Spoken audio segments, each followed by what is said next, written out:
Group Anonymous have just responded to the U.S. government. They've recently announced that they plan to expand the use of facial recognition.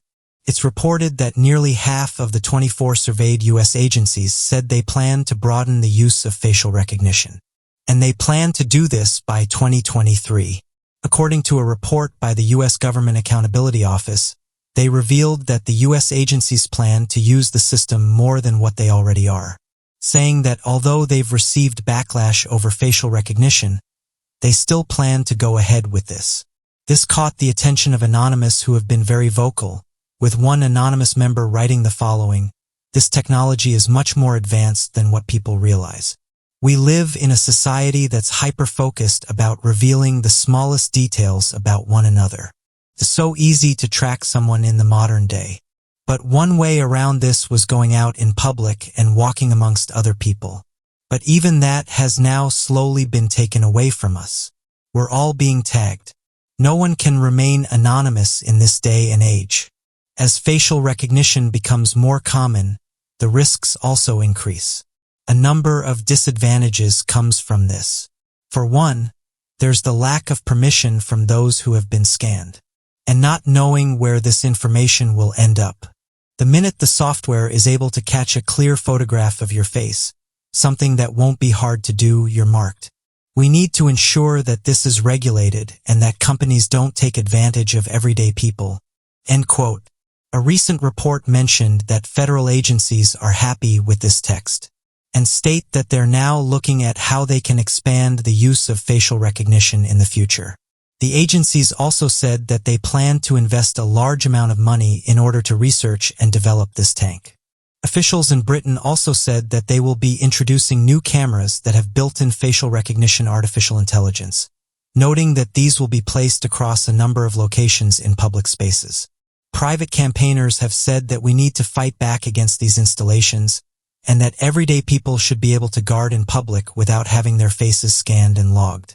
However, government officials said that the newly proposed CCTV guidance systems will be happening.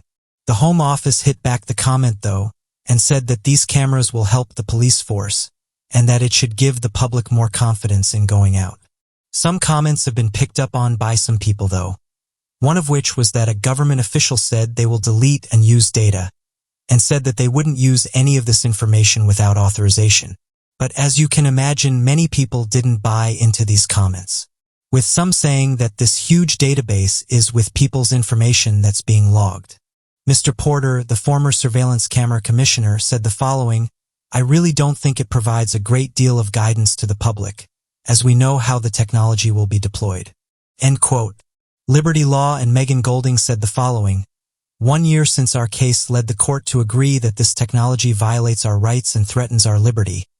These guidelines fail to properly account for either the court's findings or the dangers created by this dystopian surveillance tool. Facial recognition will not make us safer. It will turn public spaces into open-air prisons and entrench patterns of discrimination that already oppress entire communities." Big Brother Watch said this won't give people confidence and that it should be scrammed, saying that it's nothing more than invasive surveillance. One person said the following: "Annoyingly, not only do the people not want this, but the government said that this surveillance is being funded by taxpayers' money, so we're paying for something we don't even want. How are they allowed to do this? Why can't they just implement these rules and we just have to sit back and allow it?" Some also made the comparison to a recent surveillance camera that's currently being used in China and said that it's one of the most advanced there is. Officials revealed that a smart surveillance system that's being used in China is able to scan 2 billion phases, and it does this in a matter of seconds. It's revealed that it can do this because the system is able to connect to millions of CCTV cameras, and once this is done, the artificial intelligence can pick out targets. Not surprisingly, the military has also shown an interest in the surveillance tech, although some have said it's likely that it's already been implemented by military services. Experts have said they hope this technology will take over from the fingerprint. One official said that the technology is starting to get good, and when it scans someone's face, it produces a unique number to that individual, so once this is done, it can then be linked with a code, so each individual person will eventually have their own code. Just last week, 9 schools in Scotland became the first in the UK to start using this system and said that after running a test period, they were very happy with the results. and have passed them on to the government, saying that more schools should use these facial recognition systems. The reason that they were installed in schools is so that children don't have to use their cards to pay for meals. Instead, payments will be automatically uploaded to their accounts. They will be given a personal number, and the system will scan their face and deduct any payments that they wish to make. News outlets reported the following. The Department of Education has issued guidance to UK schools on regulation of the use of facial recognition, but it's ultimately up to the school. So what do you guys make of this announcement? And do you think they should be placing invasive surveillance technology in public? When people go missing, the majority of the time they turn up or are found well. However, there are cases of missing people who seem to have vanished without a trace. Despite the best efforts of search teams and loved ones, their disappearances remain unsolved and unexplained. So today we'll be taking a look at 3 mysterious disappearances. The disappearance of Paula Jean Weldon, Vermont, is one of America's most beautiful states. Running through it are the Green Mountains from Massachusetts to the border with Quebec in Canada. The mountains encompass a 273-mile hiking route called the Long Trail, which was created in 1910. It coincides with the famous Appalachian Trail, another tranquil scenic walking route on America's East Coast. But the Long Trail is the route of choice that we are focusing on in this story. But for one family, however, 1946 was a year of hell. Paula Weldon was a regular student studying art at Bennington College, Vermont. She worked shifts in the dining hall, and after finishing up one afternoon, headed back to her dorm room to change for a hike. She had not yet had the chance to undertake the Long Trail in the Green Mountains. Paula told her friend that she would be gone for a few hours, and given her clothing choices, most definitely did not expect to be out after dark when the temperatures would almost certainly drop below freezing. December in Vermont is a long, cold, dark month. After leaving the school grounds and heading towards the mountains, a man named Lewis Knapp claimed to have picked up a girl matching Paula's description on Route 67, in the small stretch of road between Bickford Hollow Brook and Hellsbrook, meaning that Knapp did indeed drop her off at her intended location. Paula walked about a mile down the road to Woodford Hollow, where she would start her hike on the Long Trail. The student had not been walking for long when she came across another group of hikers of whom she asked directions. Little did they know that they would be the last people to ever see the girl alive. When Paula failed to return to college that evening, her friends quickly grew worried. Local authorities were contacted the next morning, and then the police. But the odds were stacked against the search party from the start, as the new day revealed a thick sheet of fresh snow covering the ground. The local police force in the area was badly organized, and thus the investigation was headed up by the local sheriff, the state attorney, and a private investigator. Students and some law enforcement officers from neighboring states joined the search, but to no avail. Paula Jean Weldon had simply vanished in the mountains. A waitress at a diner in neighboring state Massachusetts claimed she had served a disturbed young lady fitting Paula's description some days later. Officers were baffled by this revelation, but a lack of evidence saw it for nearly 2 days upon the waitress' admission, leaving some to believe that he may have been involved. A popular early theory was that Paula had eloped with a lover. Some classmates claimed that she had grown disillusioned with and distracted from her studies, and it was rumored that her father was not impressed by a boy she had been seeing. Claims as to where Paula's body lay were made for years after the case was closed, but no evidence was found to support these. To this day, Paula is presumed to have died in the Green Mountains. Unfortunately, police could never rule out foul play, with abduction, kidnapping, and assassination all viable avenues. By whom, however? Well, that has never been established, and nearly 80 years later, it is unlikely to ever be. The remarkable journey of Anton Palapa. Anton Palapa is a Canadian man who shocked the world with a journey that ended more than 6,500 miles away from his home. Missing for 5 years, Anton had simply disappeared without a trace from his home in Vancouver back in 2012. But after being away from his home for so long, he was eventually found in the Amazon jungle. Anton managed to trek all the way from Vancouver to the Amazon rainforest. with little more than the clothes on his back, making the journey largely barefoot. The former humanitarian worker had worked all over Canada for various organizations, while suffering from suspected schizophrenia, which caused his family great concern when he failed to show up back at his home. After 5 years, the family had given up on hope. This was until they randomly got a call from the Brazilian police force just after Christmas. A Canadian-born Brazilian cop, Helenis Campos, spotted Anton after recognizing him to be a foreigner. She originally thought he was a beggar. She saw Anton walking down a dirt track in bare feet, unwashed and unshaven, wearing Bermuda shorts and a vest. He was carrying no passport or any other form of identification. The police officer was eager to find out who the man was. With the help of several international agencies and embassies, she was able to track down his family back in Canada, who agreed to fly to Brazil to be reunited with Anton. His family were stunned. Though they had given up all hope in finding Anton, 5 years later they found him at the end of his incredible journey. Anton, who has since been put back on his schizophrenia medication, had managed to travel through at least 10 different countries from his home in Canada, including the United States, Mexico, Guatemala, Costa Rica, Panama, Colombia, Venezuela, Argentina, and finally Brazil. He managed to travel through all these countries with no passport and with little more than the clothes on his back. Anton's brother said he had traveled all that way for one purpose, to visit the National Library of Buenos Aires in Argentina. After he had made it all that way to the library, he was denied entry because he had no identification. This is when he decided to travel to Brazil instead. Anton later described how he managed to survive. He said he had picked fruit and other berries along the way, scavenging through bins to try and find clothes and other food. He also said that he was robbed of the very little things he did have, and this happened numerous times while he was on his colossal trek. Yet, while he ran into some bad people on his amazing journey, he also said he received more generosity, especially in recent times. "I've never felt alone," he said. "There's been a lot of thinking for years. Sleeping in the open. It's very simple to live. We do not need many things." While he was trekking the Amazon, he had managed to avoid all kinds of dangerous animals, including highly venomous spiders and snakes, as well as jaguars and caiman.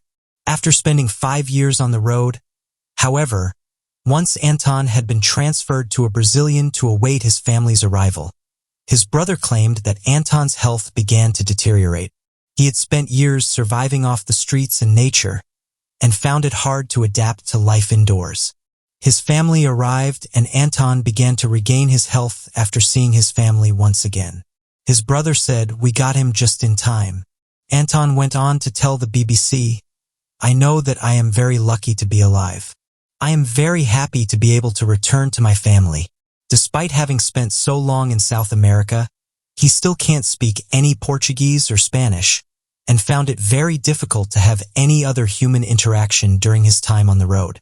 He would sometimes catch a ride as a stowaway on a truck whenever he could, but still traveled most of his journey on foot.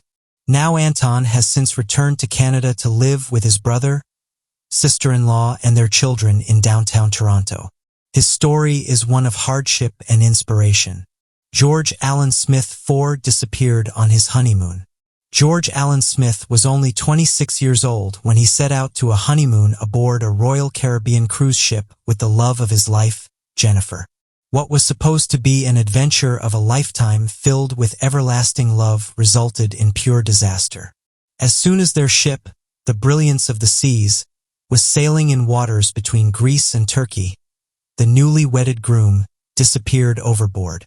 The captain believes it was an innocent accident. However, Smith's parents believe in their minds George Allen Smith's life was taken from him and was not an accident.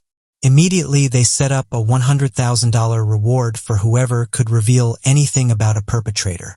Yet there was more evidence and circumstance to consider before any formal declaration could be made. A ruckus of drinking and gambling was ensuing at the casino. That was not even half of the story. A passenger who was staying next door to Smith believed he heard intense arguing on the Smith's balcony that same evening. Another passenger claimed that they heard furniture moving. Later, Jennifer was found completely passed out in the hallway. Early in the morning, other passengers snapped photos of what they believed to be mysterious, but nothing was especially worth incrimination until a video featuring 4 men surfaced to the Smith family attorney. While passing the camera around, the men comment about Smith's death and flash gang signs, yet none of the men ended up being charged. It is not surprising that they denounce having any involvement with the case. Believing the case was just a pure, untimely accident in the end, the FBI in Connecticut dropped the case, much to the family's dismay. What further angered the family was the fact that all of the Smiths' boat belongings were going to Jennifer, who had remarried since the accident.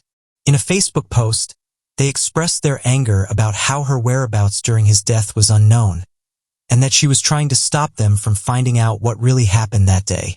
The suspicions about her were never pursued. Many years later, we still do not know what happened on that fateful day of the 5th of July, 2005. Was it a murder? Or was it an accident? Perhaps we will never know. But what do you make of these mysteries and disappearances? People disappear every day in strange and mysterious ways. Some vanish from right under the noses of their family, while others might accidentally wander off or become victims of foul play. Some are lucky enough to be found, while many others are never seen or heard from again. So today, we will be looking at 3 instances where people disappeared. Rico Harris was destined for the NBA. He was supposed to have his name in lights alongside the likes of Lamar Odom and Magic Johnson. He moved from Los Angeles, California to Seattle, Washington in order to start a life and a family with his long-term girlfriend. Instead, he vanished without a trace. The talent for basketball and had the height to show for it. Standing at 6 feet 9 inches, Harris was destined for the life of a pro athlete. After attending a community college in the Los Angeles area, he continued his athletic career at California State Northridge, which had a newly formed yet perpetually losing Division I basketball team. The coaches there hoped that Harris would turn their losing streak around and propel them to the top of the college basketball team. Brackets. His career there was short-lived, however, as he suffered from multiple injuries and was frequently disciplined by the coaching staff for his hard partying ways. After college, Harris was asked to join the Harlem Globetrotters due to his immense skill with sinking three-point shots from seemingly impossible distances. He prospered for a while but was again sidelined due to injury and was forced to end his once illustrious basketball career for good. The end of an era led to an increase in personal problems for Rico. He suffered from alcohol and substance abuse, and efforts made by his family to get him clean were of no use. At one point, he was seen begging on the streets for money to buy his next fix. One final attempt made by his family to get him sober resulted in him successfully completing a rehab stint in Los Angeles. When he finished the program, he met and fell in love with Jennifer Song, a visiting insurance broker who lived in Seattle. His life seemed to be getting back on track at long last, and they made plans to move in together and start a family in Seattle. But the happy ending never came. Rico Harris decided to make one last trip to his mother's house in Alhambra, just outside of Los Angeles, before driving up to Seattle the next day. Apparently, he and his mother had a disagreement of some sort, and Harris ended up leaving for Seattle in the late hours of October 9, 2014. Heading north on Interstate 5, Harris was last seen at 10:45 a.m. on October 10th at a gas station just outside of Sacramento, California. He had previously told his girlfriend Jennifer that he was going to rest in the mountains, despite having a job interview in Seattle scheduled. That same day, he was never heard from again.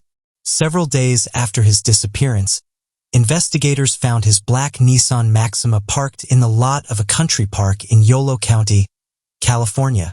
Harris's credit cards were inside the vehicle, none of which had any charges made after his disappearance. His backpack was later found on the banks of a nearby creek. Contained his phone and phone charger.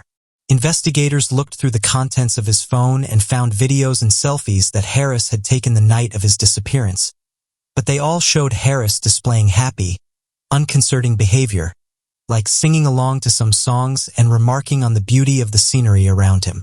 A full-scale investigation was launched, with area police using cadaver dogs and aircraft outfitted with thermographic cameras to scan the heavily forested terrain. Apart from his car and backpack, there was no evidence of Harris anywhere. Investigators were baffled. How could a man so large, 6 feet 9 inches and nearly 300 pounds, disappear without a trace and without a motive? It's been nearly 7 years since Rico Harris seemingly vanished into thin air, and there has been no trace of him since. Steve Fawcett loved the extraordinary. Born in 1944 in Tennessee and raised in Southern California, Fawcett developed an aptitude for extreme sports. A financial advisor by trade, Fawcett used his massive fortune to fund his many record-breaking continent-crossing and death-defying flights, sailing adventures and hot air balloon circumnavigations. He was a friend of billionaire Richard Branson, who frequently funded Fawcett's extreme adventures under his Virgin Global brand. But Fawcett's life wasn't brought to a close during one of his headline-grabbing world record attempts. Instead, Steve Fawcett met his end during a routine, relaxed solo flight on September 3, 2007. Fawcett took off from a private airstrip near Smith Valley, Nevada in the early morning hours of September 3, 2007. He piloted a single-engine Super Decathlon light aircraft that he had flown many times before without issue. However, 6 hours after takeoff, flight controllers sounded the alarm with the relevant authorities that Fawcett had not returned as scheduled.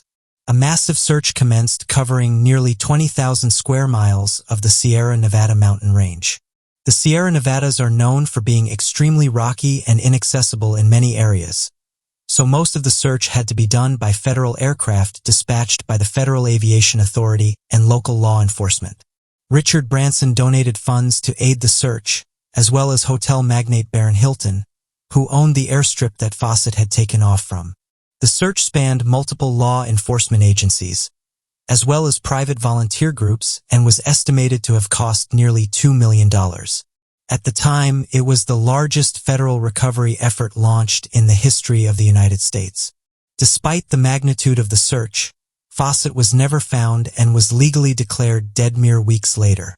However, nearly a year to the day of Fawcett's disappearance, a hiker camped out in the remote area of the Sierra Nevada range stumbled upon what looked to be identification cards.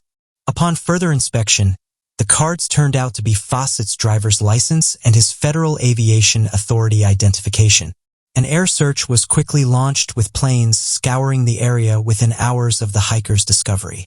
Steve Fawcett's plane was found about 750 yards away from where his IDs were found, with investigators confirming the plane as Fawcett's search and rescue team made their way on foot to the site and eventually located 2 large bones at the crash site. Forensic analysis would later conclude that the bones did indeed belong to Fawcett, and the case was closed. So why would a crash like this happen to such an experienced pilot during a routine flight? Meteorologists would later conduct simulations of the weather patterns that were forecasted for that fateful day in September, and concluded that excessive downdrafts around the mountain ridge were too powerful for the small prop plane to handle, and forced Fawcett's plane to smash into the side of the ridge just below the peak of the mountaintop. Gone without a trace, the USS Compilation. The USS Compilation was part of the below class of submarines and named after a tiny smelt fish found in the cold North Pacific, Atlantic, and Arctic Oceans. It was first launched in January 1943 and immediately received a Navy commission by June. It quickly set sail on its first mission in September of that same year. The submarine traveled from Connecticut to Brisbane, Australia, to conduct patrols in the surrounding waters and prevent Japanese attacks. On its very first war patrol, the Compilation managed to sink a massive Japanese cargo ship out in the seas surrounding Indonesia, earning the crew high praise for their successful attack. At the beginning of November, the submarine returned to Darwin, Australia for an overhaul.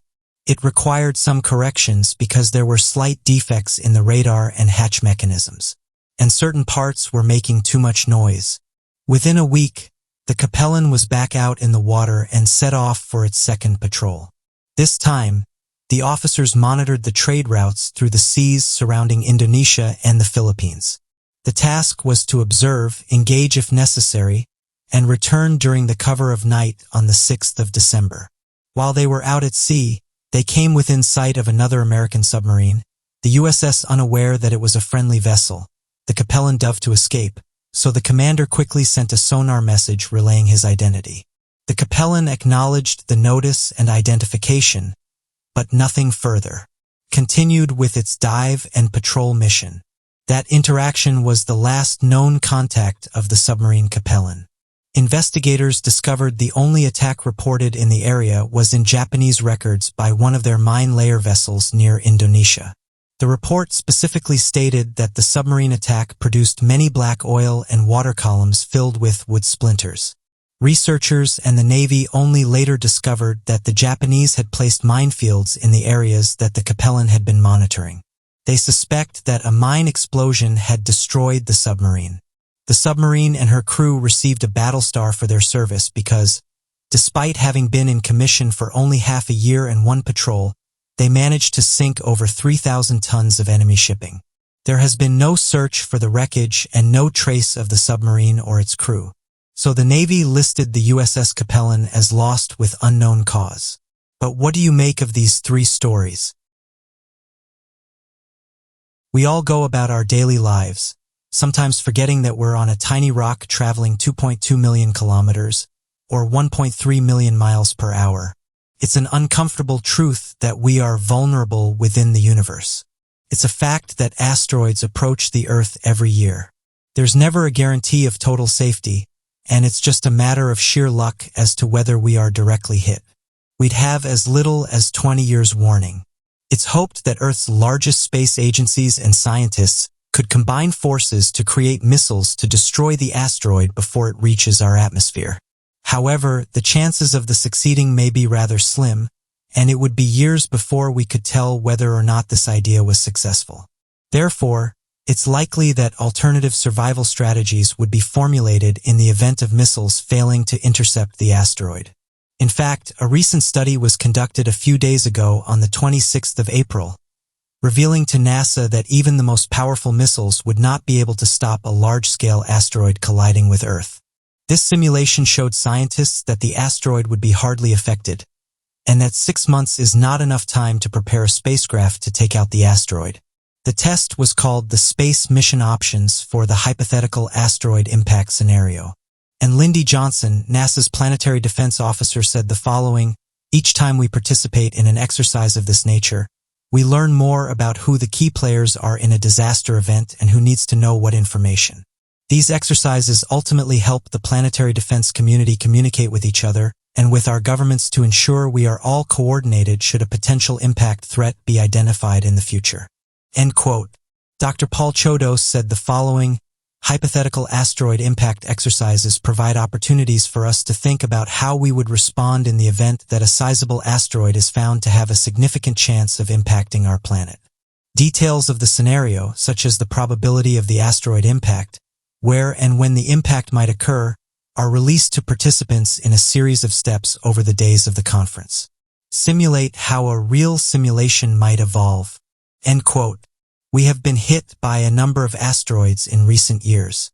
The evidence for this is ancient craters which can be found all over our planet. Even in recent times, asteroids have caused extensive damage to Earth. One example of this is an asteroid 66 feet wide that hit Russia back in 2013. Reports indicated that the blast damaged around 7,000 buildings and injured around 1,500 people within the surrounding area. Thor Vesta is one of the largest objects in the asteroid belt and is often described as a protoplanet. The fact that Thor Vesta is almost spherical means it narrowly avoids classification as a dwarf planet, named after the Roman goddess of the Hafen household. For Vesta is the second largest asteroid after the dwarf planet Ceres. Wider than England, for Vesta is estimated to have a surface area that is around the same size as that of Pakistan. For Vesta is the brightest asteroid that can be seen from Earth, and it was discovered back in 1802 by Henrik Olbers. Sometimes For Vesta can even be seen by the naked eye. If Forvesta were to make contact with the Earth, it would cause devastation on an unthinkable scale. If the impact which led to the extinction of the dinosaurs is anything to go by, a direct hit from Forvesta would cause mass fires, debris and smoke which would likely block out the sun, lowering temperatures to a point that it would take out the majority of Earth species. The impact would cause earthquakes and enormous tsunamis, followed by volcanic regions forming around the impact zone. The chaos would take years to settle, and widespread extinction of Earth species would be inevitable. The impact could easily destroy huge mountain ranges such as the Himalayas, let alone cities such as New York and London. Forvesta is truly massive, accounting for almost 9% of the total mass of all asteroids. It's 50 times wider than the asteroid which caused the dinosaurs to become extinct. Therefore, the destruction it would cause is truly outside our imagination. Even an asteroid as small as the size of a house, hurling towards Earth at 30,000 miles per hour would cause a massive amount of damage. Thankfully, scientists have calculated that a direct hit from Forvesta is extremely unlikely. Currently, Forvesta is orbiting the Sun at a distance of 170 million kilometers, or 105 million miles from Earth. Scientists announced that last year on the 16th of July 2020, it was visible in the sky. Astronomers said it appeared as a faint yellow dot. Fortunately, a collision with an asteroid large enough to cause significant damage to the Earth is unlikely. However, it's not merely the work of science fiction, as it's certainly not impossible. Large unknown asteroids could still be out there heading towards our planet. In his last book published in 2018, Stephen Hawking said that he believed an asteroid collision to be the biggest threat to the planet. Although NASA has done a great job at cataloging countless asteroids, they said that one recently slipped through. An asteroid by the name of 2019 OK made headlines around the world. This wasn't because of its size, but rather because of its sudden appearance. Our best scientists and researchers had no idea this object was flying past us until the last minute, at which point it would have been too late. This asteroid is estimated to be 57 to 130 meters in diameter, or 187 to 426 feet. It was the closest an asteroid had come to Earth in 2019. Shaquille O'Neal is best known for being a former American basketball player. However, a few days ago he shared an interesting video that got people talking. The video in question shows Shaq driving around at 3 a.m., and in the background is what looks like a mysterious beam of light. He then uploaded the video to Instagram asking his followers what they thought it was. It then sparked various theories for what he had captured, ranging from UFOs to more mundane explanations like a light show. This person said the following: "I've seen similar looking beams out in the Nevada desert. I know some of these can be explained as things like hotel lines or natural phenomena, but this one is interesting. I'm not sure where this one was taken, but it could have been coming from a hotel. Regardless, it's still an interesting video." End quote. Another person said this: "This is an interesting video. I have no idea what the mysterious beam of light is, but why is no one talking about the black objects moving in the background? There's so much going on in this video." End quote. However, others were certain that the video showed nothing odd. This person said the following: "The black thing you can see moving in the background is just a street lamp not lit up.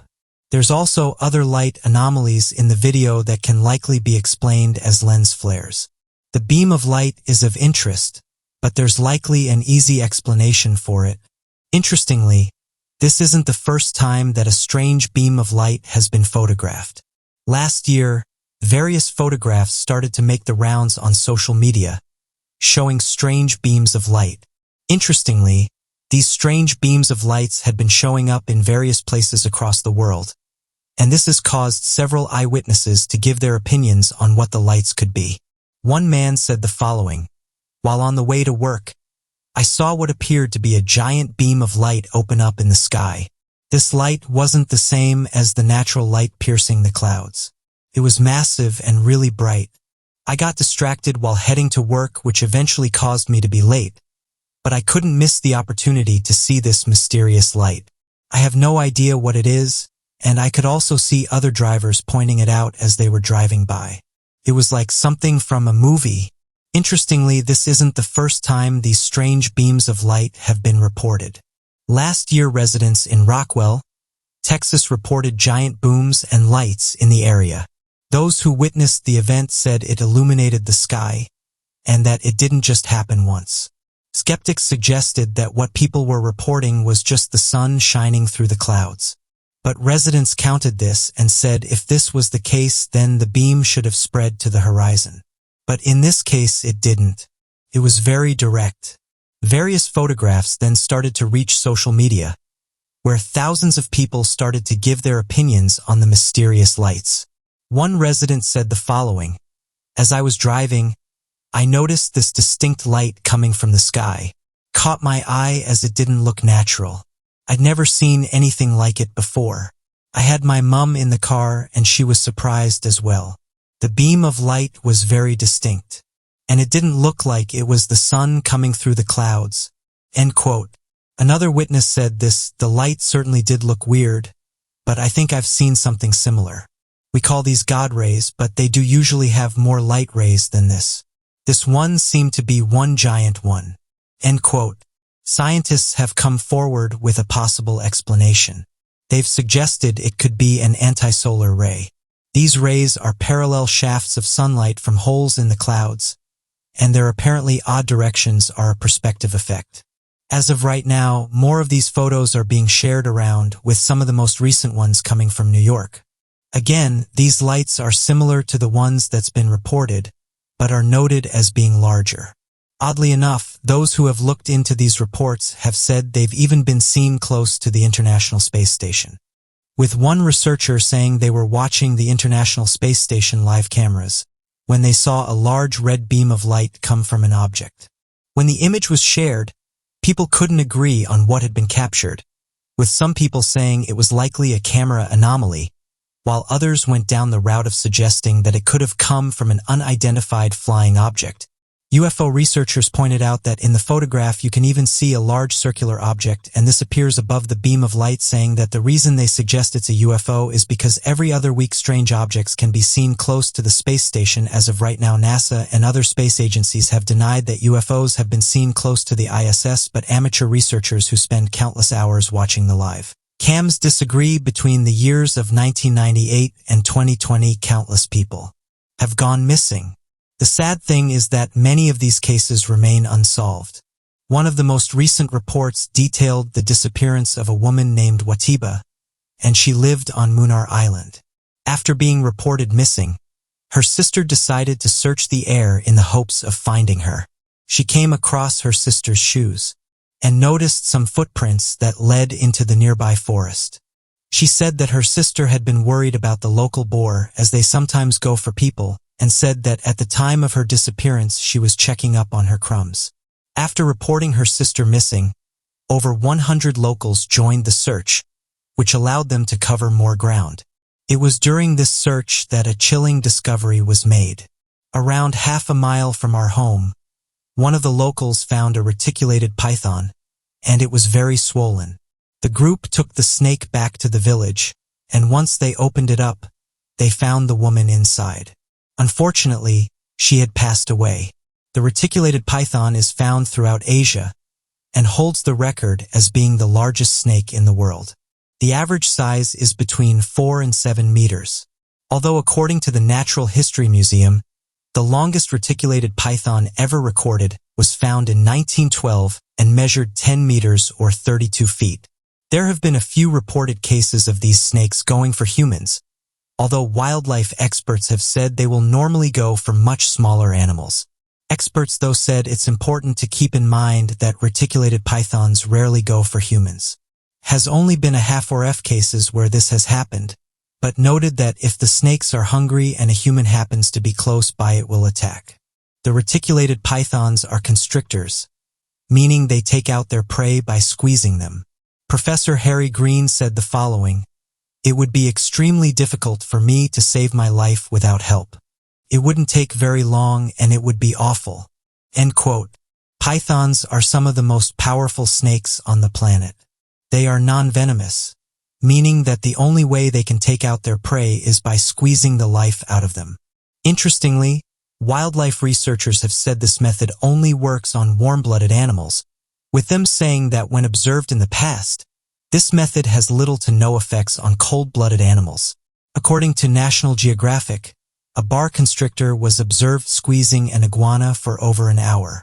After this, the snake held onto it. But those observing the event said that after the ordeal, the iguana just ran off. A similar event made headlines when a local farmer in Indonesia was swallowed by a reticulated python. This one measured over 20 feet. Dr. Green said it was a rare occurrence, but noted that there are cases where this has happened. Indonesia is one of the places where it happens the most. Farmers are going about their business and sometimes don't realize that a python is nearby. Pythons will also go for things like monkeys and even orangutans. Villagers said the farmer was taken out from behind, with wildlife experts saying in this case he was likely stalked by the snake. The majority of snake bites come from self-defense. But these snakes have also been observed wading close to trails. Dr. Green said that within a few seconds these snakes could wrap their entire body around you. The majority of people who are attacked by these snakes survive though. In fact, out of 60 locals that were interviewed, over 20 of them had said they come into contact with a reticulated python, with many of them having scars from their encounter. A recent mystery from Indonesia is that of the sinking of a submarine. The submarine had lost contact after it submerged, and this caused teams on the ground to carry out an investigation. At first, there were hopes that the crew of 53 could be alive, as when the submarine disappeared, Navy officials said they had 72 hours worth of oxygen. However, this quickly dwindled. Navy Chief Yudo Magano said that several items had been found in deep waters, going on to say the following. With the authentic evidence we found believed to be from the submarine, we have now moved from the submiss phase to subsunk. If it's an explosion, it will be in pieces. The cracks happen gradually in some parts, where it went down from 300 meters to 400 meters, to then 500 meters. If there was an explosion, it would be heard by the sonar. The submarine is found at a depth that's far beyond the crush depth of the boat. There will be no survivors, assuming that none of those on board managed to escape before it fell below the crush depth. Colin Coe, a researcher in the area, said the following. The evacuation they're talking about, I surmise they're referring likely to the eventual retrieval of the debris, or terror is left of the submarine that can be salvaged, with the hopes of at least retrieving the remains of the crew. End quote. As of right now, one leading theory for what happened was that a strong natural force dragged the submarine into deeper waters. Officials have backed this idea and said the sub was likely hit by a solitary wave. These waves are hard to detect and are a major threat to things like submarines. Officials have said they're working to salvage the submarine, but said it's going to be tough as it's cracked into 3 pieces. The Navy said it's waiting for backup from 2 ships that deal in deep-sea salvage operations. Navy Chief Yudo Morgano said the following, it's hard to talk about specific timing, but I can say that as soon as help arrives, we'll start. The Navy said the submarine may have experienced a blackout. This stopped the team from being able to carry out operations.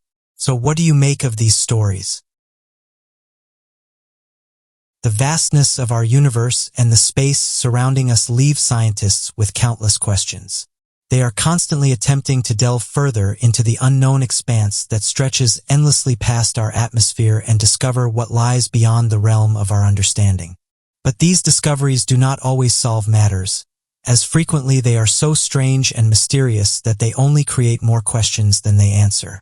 And for better or for worse, it seems that there is no limit to the potential discoveries of our universe. So today, we will be looking at mysterious discoveries that planetary scientists and astrophysicists have made in recent years, and what they might mean for those of us stuck here on planet Earth. Odd radio circles in the sky are genuine mystery. You might be familiar with UFO sightings and crop circles, but have you ever heard of a radio circle? In September of 2019, researcher Anna Kapinska delivered a presentation of objects she had discovered in the astronomical skies.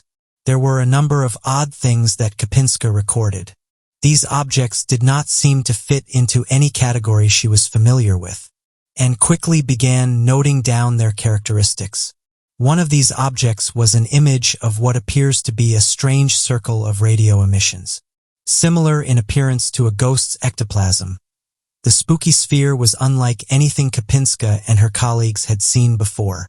Amazingly, just a few days after the discovery, one of Kapinska's colleagues, Emil Lenk, discovered another. The team decided to name them orcs, standing for odd radio circles.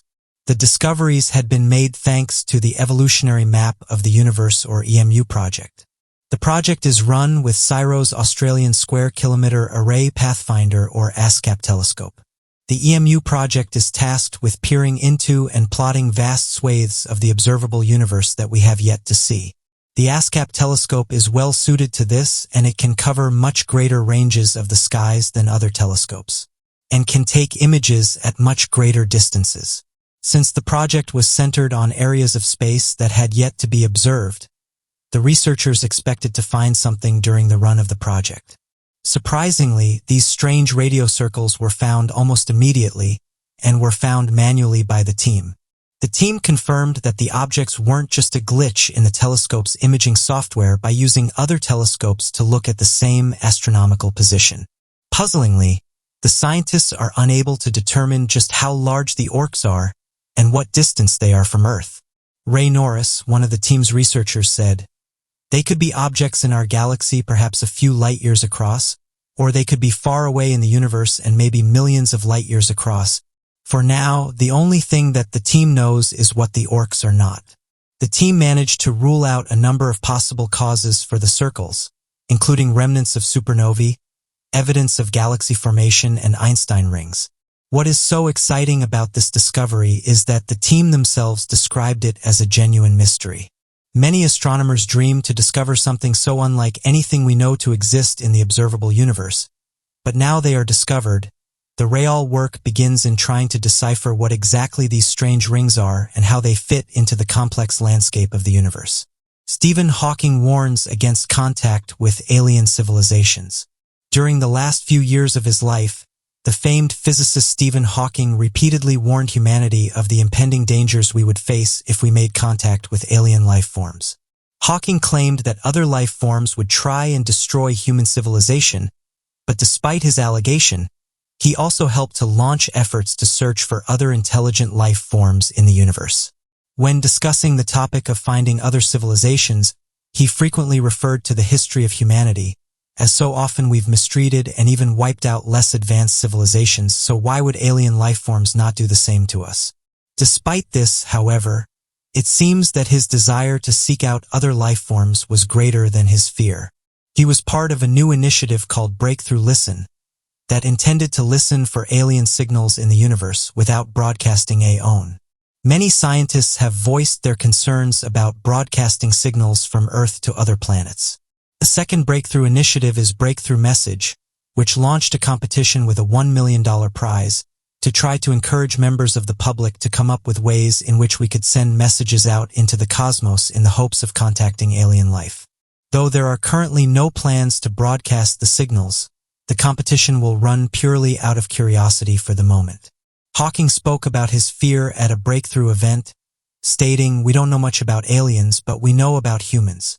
If you look at history, contact between humans and less intelligent organisms have often been disastrous from their point of view, and encounters between civilizations with advanced versus primitive technologies have gone badly for the less advanced. The civilization reading one of our messages could be billions of years ahead of us. If so, they will be vastly more powerful and may not see us as any more valuable than we see bacteria." In 2010, Hawking expressed, "Such advanced aliens would perhaps become nomads, looking to conquer and colonize whatever planets they could reach. As humans now look to become a multi-planet species, other more intelligent life forms may have already achieved it, possibly plundering other planets for resources and establishing new colonies." Contrary to Hawking's fearful approach to reaching out to other civilizations, other scientists have taken a more positive approach, which are hopeful of a more cooperative future. And Drew Yen, co-founder and CEO of Cosmos Studios, is one of those more hopeful and voiced we may get to a stage in our future where we exceed our evolutionary baggage and evolve to become less violent and short-sighted. Hope is that extraterrestrial civilizations are not only more technologically proficient than we are, but more aware of the rarity and preciousness of life in the cosmos.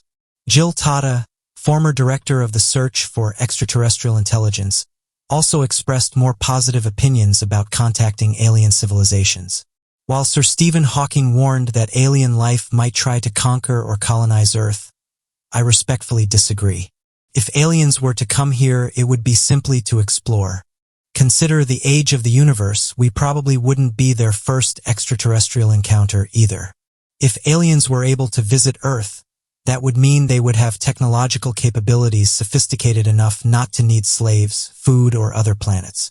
While scientists have different opinions as to how we should go about alien contact, if at all, the desire to know what else might be out there is something which piques human curiosity, and something many of us want to know the answer to. The truth is out there. It is only a matter of time before we find it.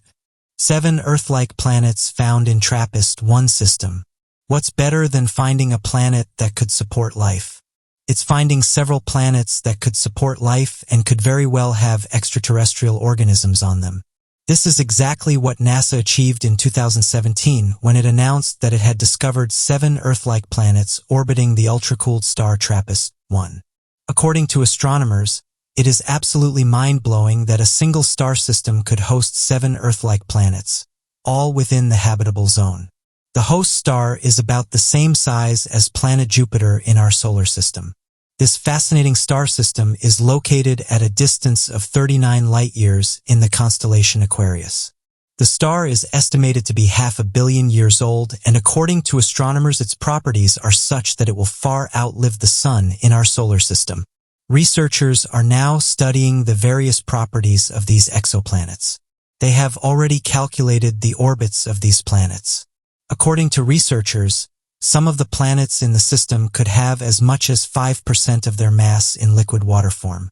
In comparison, our Earth has only approximately 0.02% of its mass in liquid water form. This means each of these planets could potentially have 250 times more water than that on Earth. Researchers have also been able to find the densities of these distant worlds.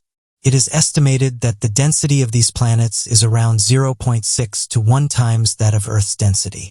According to researchers, the innermost worlds, TRAPPIST-1b and TRAPPIST-1c, could have rocky cores, and they could have much denser and thicker atmospheres than Earth.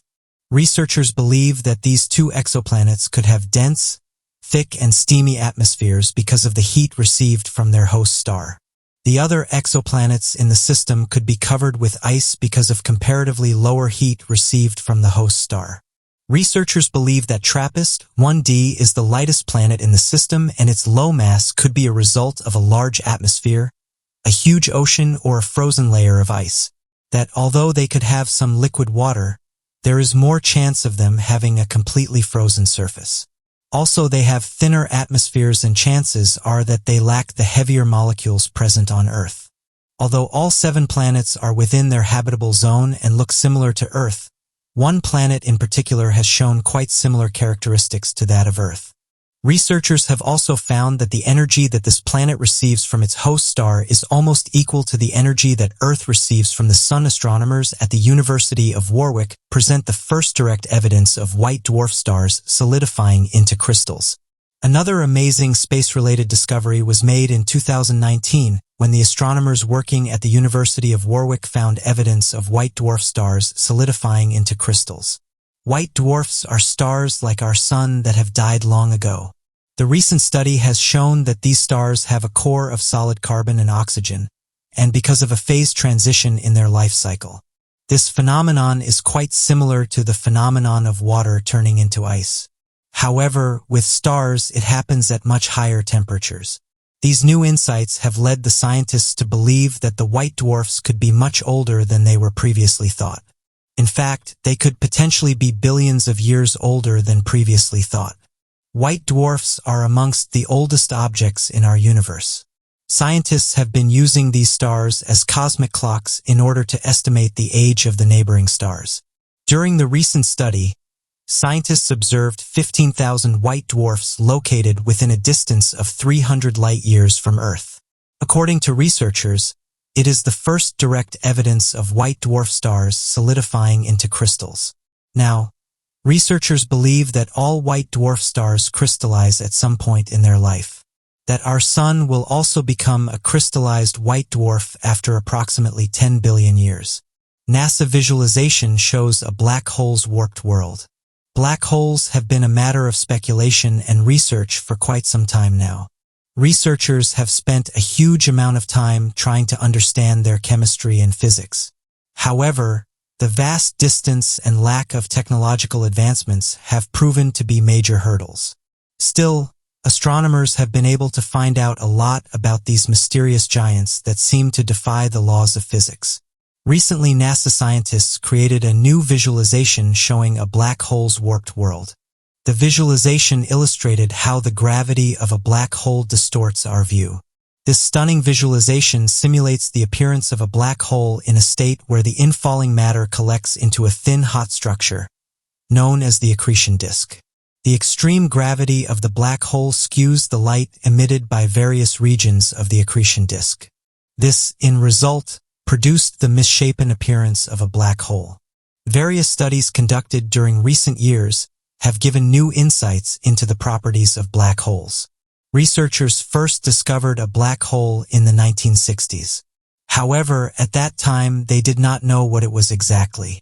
It took them over 10 years to identify it as a black hole. Since then, astronomers have come a long way, and on the 10th of April, 2019, NASA released the first ever direct image of a black hole. Taken from the Event Horizon Telescope, the image showed a supermassive black hole at the core of the supergiant elliptical galaxy Messier 87. According to researchers, there is a possibility that each galaxy could have a black hole at its center. Even our Milky Way galaxy has a black hole. Luckily, our solar system is located far away from this black hole, and as a result, there is very little chance of our Earth getting swallowed by it. But what do you make of these fascinating space discoveries? Space has fascinated us for years. New interesting discoveries are constantly being made, not just showing us how small we are, but giving us an insight into the wonders of our universe. It's likely that within many of our lifetimes we'll see humans on the red planet, as these missions are going to happen within the next 10 years. Jim Bridenstine said the following about the upcoming mission. "We are working right now. Put together a comprehensive plan on how we could conduct a Mars mission using the technologies that we will be proving at the Moon. Unfortunately, despite these new claims, and this new rush to beat the SpaceX's Mars colonization developments, a report has surfaced from the Science and Technology Policy Institute that detailed information improved to be provided to the United States Congress, that supported the conclusion that NASA does not have the technology and infrastructure to sustain or craft a Mars mission whatsoever by the year 2033. The report also assumed that even if the NASA budget was treated as an unlimited resource, the time constraints in the project specifications would be impossible to meet with NASA's current employee numbers, work output, and overall technological advancements. The report detailed the following. We find that even without budget constraints, a Mars 2033 orbital mission cannot be realistically scheduled under NASA's current and notional plan." End quote. Despite this report and additional supporting claims by other corporate space agencies criticizing NASA's developments, the organization still feels capable of supporting a 2033 Mars mission, and says it will use a number of Martian rovers to gather complex information on water gathering techniques and soil samples on the red planet to decide what course of action will be best for human colonization. Recently, NASA captured an interesting object close to our Sun. In recent years, this object has become known as the Cube, and theories for what it is ranges from an unidentified flying object to camera anomalies. NASA have pointed out that these objects are nothing of interest, have nothing to do with unidentified flying objects, and have said there's no need for further explanation, as what we are looking at is something like a glitch in the data. However, not everyone agrees with this idea. In fact, another one of these cubes has just showed up at the sun, and right away UFO believers started to share the image. The image shows what looks like a giant cube close to the surface of the sun, with some saying it looks like solar rays are causing the object to look a little faded. And as mentioned on NASA's website, the joint NASA-ESA Stolen Heliospheric Observatory mission, SOHO was designed to study the sun inside out, from its internal structure to the extensive outer atmosphere to the solar wind that blows across the solar system. Launched in December 1995, SOHO was meant to operate until 1998, but it's been so successful that ESA and NASA have endorsed several mission extensions over the past 2 decades, allowing it to cover multiple solar circles. As believers pointed out, though, these mysterious cubes keep making appearance close to the sun, with one researcher saying that in one of these images it looks like the cube is interacting with the sun. One user who saw the image said the following: "This image looks strange because it appears it's been blacked out. We've seen this time and time again on places like Google Earth, but now it appears to be happening in space. Something is clearly pulling away from the sun and even having an effect on it. I'd love to see what's behind it. It's strange that they felt the need to black out whatever was there. In most of these images the cube is by the side of the sun, but this is one of those times where it actually appears to be having an effect on the sun."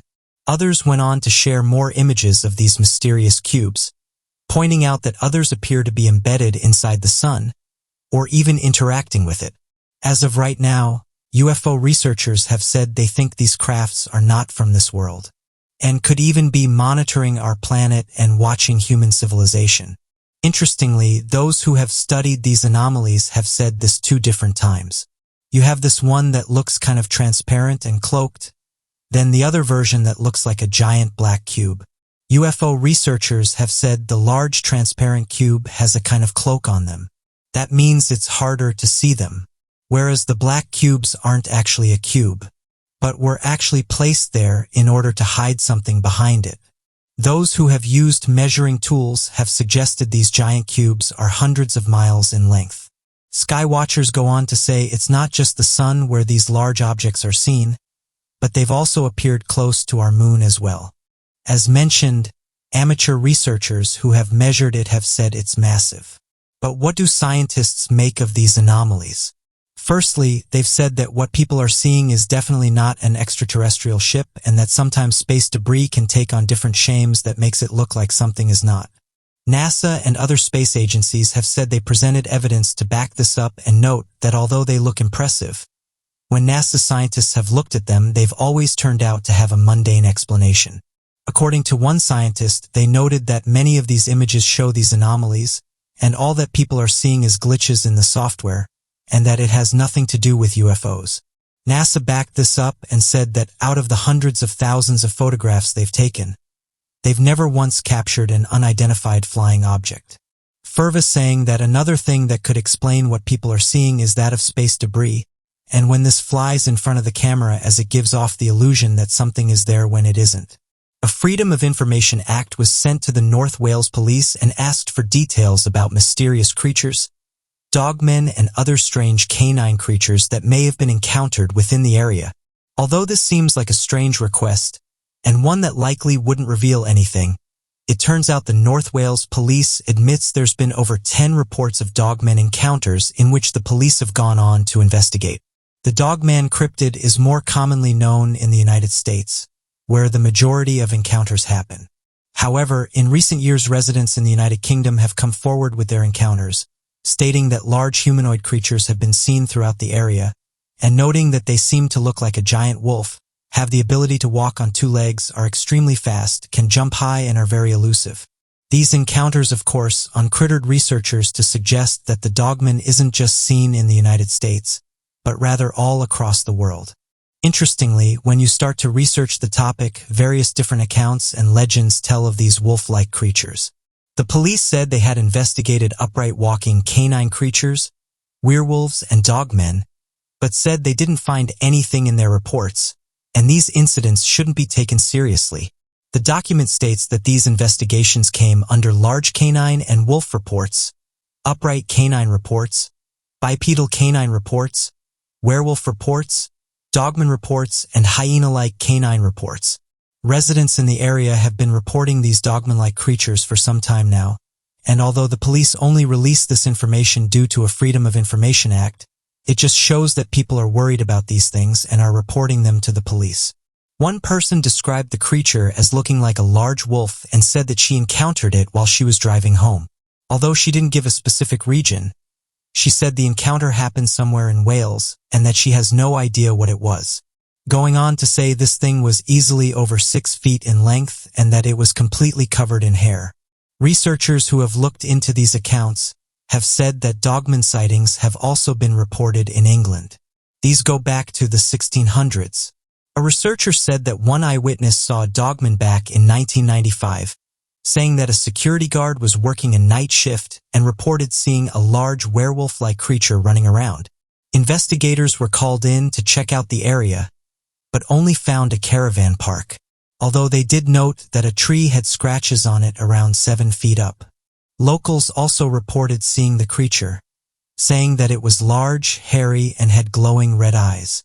This isn't the only place where dogman creatures have been encountered. Another place is that of Pakistan. 2 watchmen reported seeing a mysterious creature they couldn't explain. The reports have come from Pakistan, and the men said it's happening around flea markets. The descriptions have been vague, with one eyewitness saying the creature was black and had red glowing eyes, saying that before encountering it they had a strange sensation. Other locals in the region said that others were coming forward with reports of strange dog-like creatures. Another eyewitness gave a better description and said the creature they saw was a black dog, was able to walk on 2 legs, let out a loud howl, and once again had glowing red eyes. Black dogs with red eyes are not anything new. The black dog is said to be a nocturnal ghost and in some cases a shapeshifter. It's usually associated with the devil and is described as a hellhound or a ghost. The general physical features of a black dog or a ghost dog resemble that of a normal dog. However, it's much bigger in size and has glowing eyes. One of the stranger reports surrounding that of the dogman comes from New York. According to the report, a woman had arrived home a few minutes after dusk, while her 2 children aged 2 and 11 were sitting in the back seat. The woman reported that as soon as she stepped out her car, she had a 6th sense that something was watching her. She also said there was no noise coming from any crickets or people nearby. This led her to quickly grab the kids and start rushing them into their house. As she approached the front door, she claimed to hear a loud growl that was described as being deep-turning similar to that of an angry dog. Before anything else could happen, the woman got herself and her 2 kids in the house and closed and locked the door quickly behind her. It wasn't long before she called the husband to come home quickly because a large animal was outside. When the husband came home, it was discovered by this point in time that the family cat had gone missing, and so the husband went looking around nearby to see if perhaps it was bears or a large wild dog. After a moment of searching, the husband also began to notice a strange silence, only to spot a strange large humanoid animal running through the forest nearby the house. This led to him to take aim at the creature, but it was running too fast and was able to get away. This led to the couple reporting the encounter as a dogman encounter, as any other explanation was impossible to explain. Unfortunately, their cat was never found. As of today, what these creatures are is still up for debate. Skeptics have said the majority of reports happen during the night, and this can cause people to misidentify everyday animals. However, there aren't any animals in the United Kingdom that match the shape and size of these creatures. Encounters with the dogman are still being reported. Antarctica is a hostile place. A small team of people call this place home, living in government buildings that were placed there years ago. But every year, various mysterious discoveries are made in and around Antarctica, with one of the most recent ones being this one that shows 4 large structures. One person who was looking through Google Earth said they were looking close to Antarctica and noticed 4 large objects that looked like islands. They said the following: I usually go on Google Earth and look around our planet. It's an incredible tool that lets you see incredible sights. The other day, though, I noticed these strange objects off the coast of Antarctica. I often look at Antarctica not for any particular reason, mainly because it interests me and I like to see if there's any geological changes. But I soon spotted these four island-like objects. These were close to the shore. The thing is, I often look around this area and I haven't noticed these things before. I know Google Earth can sometimes show anomalies, but I have no idea what these things are. They looked huge and just reminded me of islands." End quote.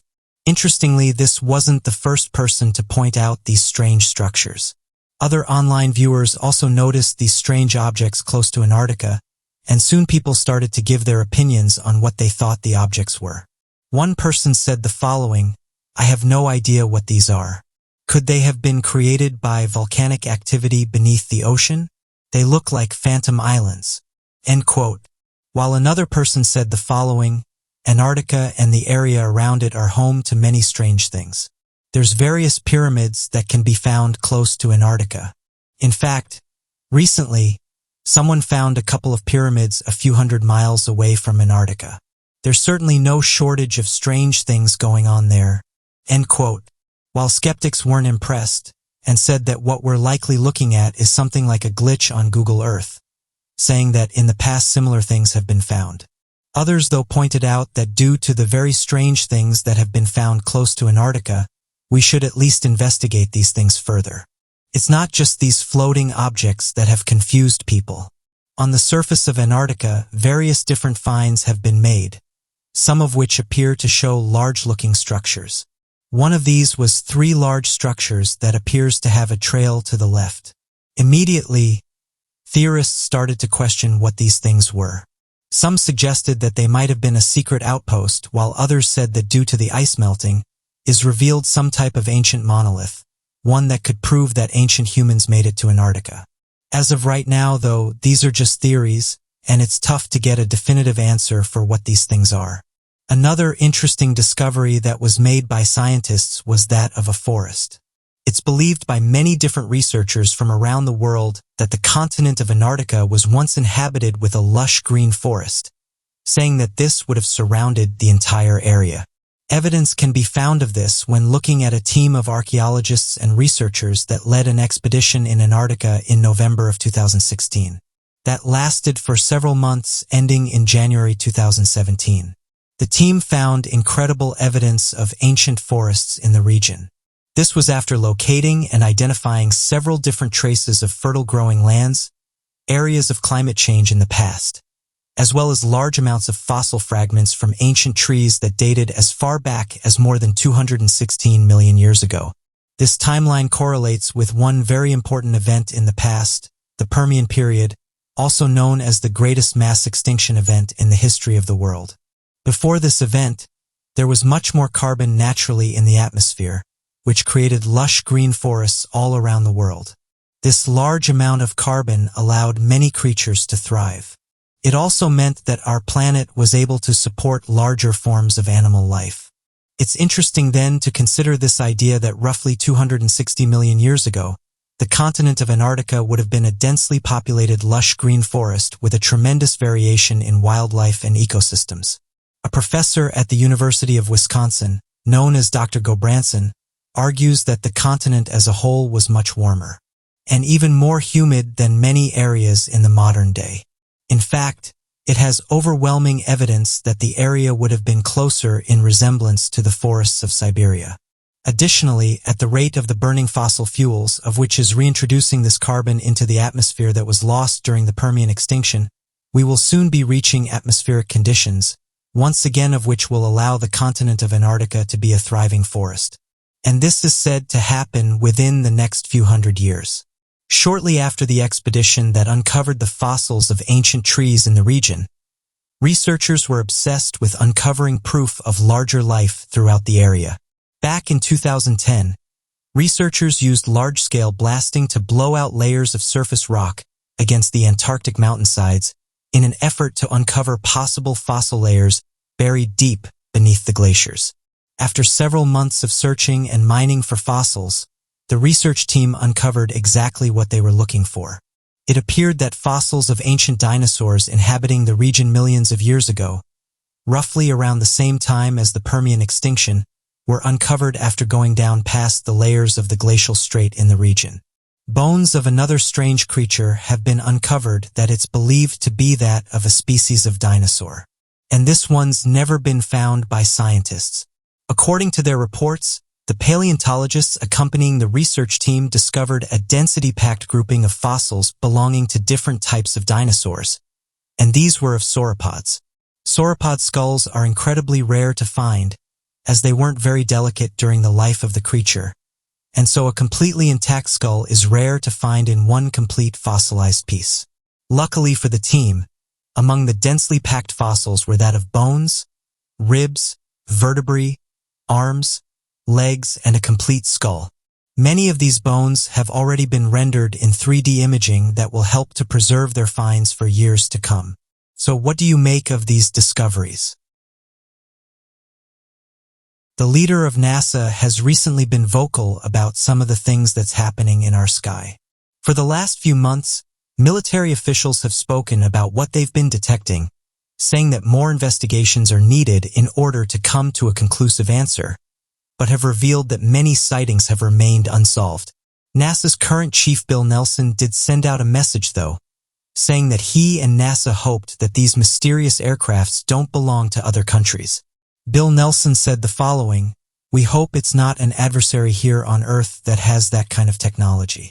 While talking about asteroids and what NASA will do if one is on a collision course with Earth, he openly talked about these mysterious aircrafts, continuing with the following: "Before we leave, I haven't talked to you about the search for extraterrestrial life.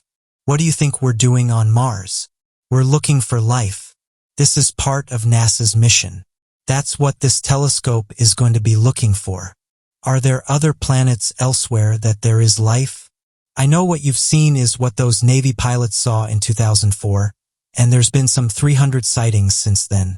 I've talked to those pilots, and they know that they saw something, and their radars locked onto it, and then all of a sudden it was here on the surface, and then it's there, and they don't know what it is, and we don't know what it is. We hope it's not an adversary here on Earth that has that kind of technology, but it's something else. And so this is a mission that we're constantly looking into. What or who is out there? Who are we?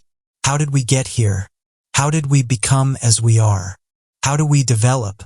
How do we civilize? And are there same conditions out there in the universe that has billions of other suns in billions of other galaxies? It's so large I can't conceive it." The interviewer pushed back and asked who he thought was behind them, and Bill Nelson said he doesn't know, saying the following: "I don't know the answer to that, but I do know this, that my personal opinion is that the universe is so big. And now there's even theories that there might be other universes. And so if that's the case, who am I to say that planet Earth is the only location of a life form that is civilized and organized like ours? Are there other planet Earths out there? I certainly think so, because the universe is so big." End quote. This is the closest that anyone within NASA has come to admitting that these crafts are genuine. And to Bill Nelson's credit, he's been open about this topic, with other military officials going on record and saying that they've also detected these crafts, and that they're working to try and find out what these things are. There's some who believe that they already have the answers, and that they're holding those answers close to their chest. But regardless, people have said this and move in the right direction, and that we need to start having an open discussion about these crafts. One user said the following: "To keep the secret locked up is to hold back mountains of evidence to not only the public, but also the scientific world. There's a whole subject that isn't being researched by scientists. We are missing out on a huge chunk of what's going on right now, because certain people are withholding this information." Italian officials have spoken out about this, and have said that we need to have an open discussion.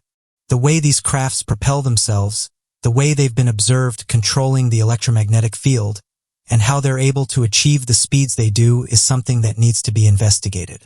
It's our scientists' job to investigate these things without being biased, and to bring them to light without fear of being ridiculed.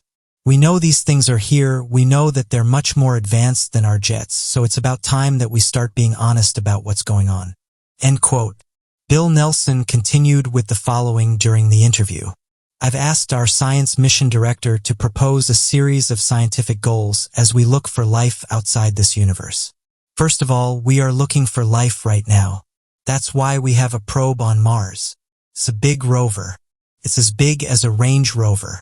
It's got an arm and it goes out and it drills holes and puts it into a titanium tube. And we're sending a mission there that's going to go there and pick up those tubes that's full of cores.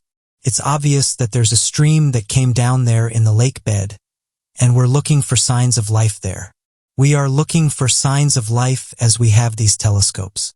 The James Webb telescope that's going to be going up in December is going to be positioned 1 million miles away from Earth, and it's going to look away from the sun, and it will pick a keyhole and it will look through it. It will look back into capturing light from 13.25 billion years ago, thus almost to the time 250 million years after the Big Bang.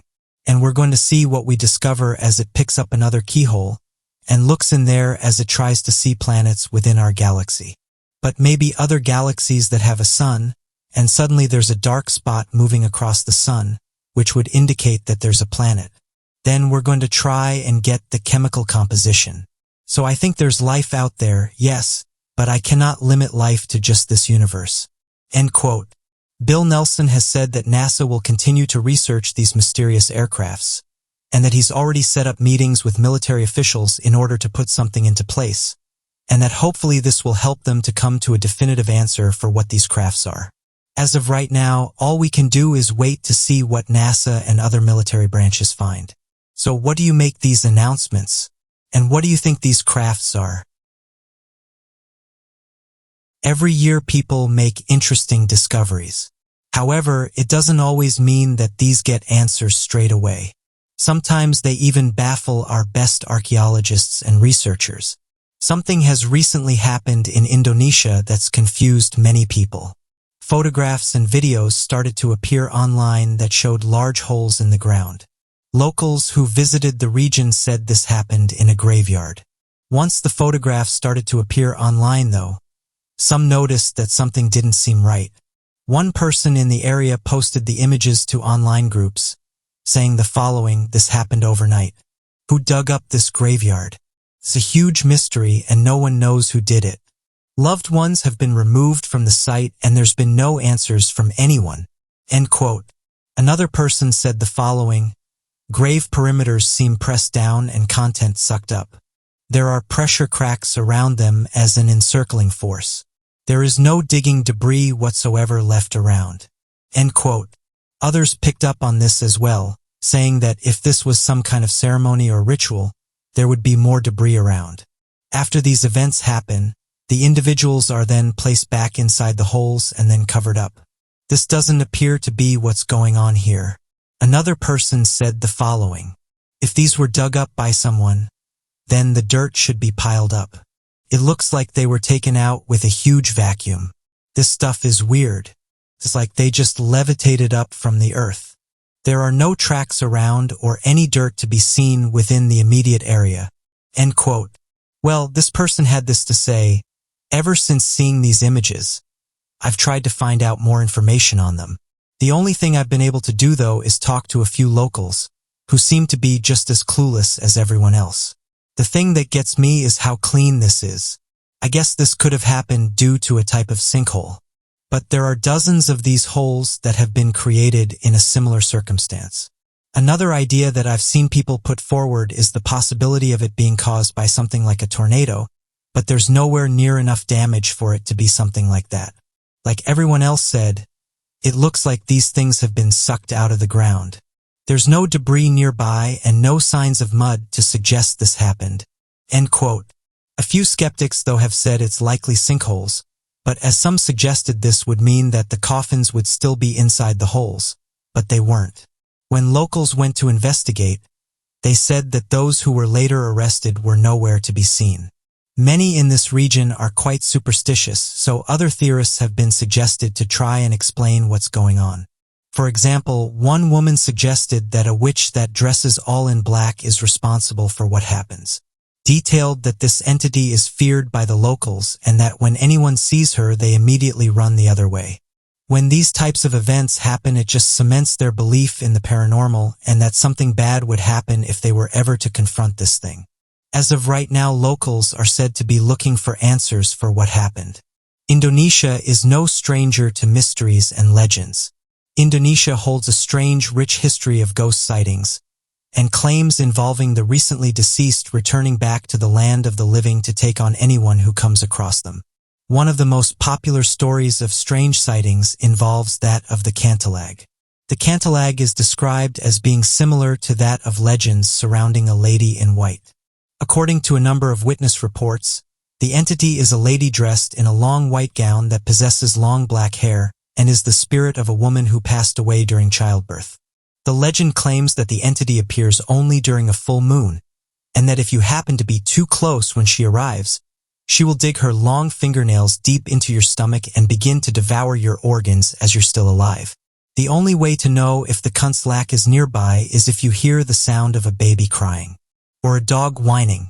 If you happen to hear a baby crying or a dog howling, then it means that the contact is moving away and is no longer in the area. The entity is not always easy to spot, however, as the ghost is capable of taking the form of a beautiful woman, in a way to lure men towards it to be devoured. Another mysterious creature is that of the Wingdahul. Believed to inhabit the denser regions of the jungles of Java, there appears to be a large winged creature that can be found across most of Indonesia.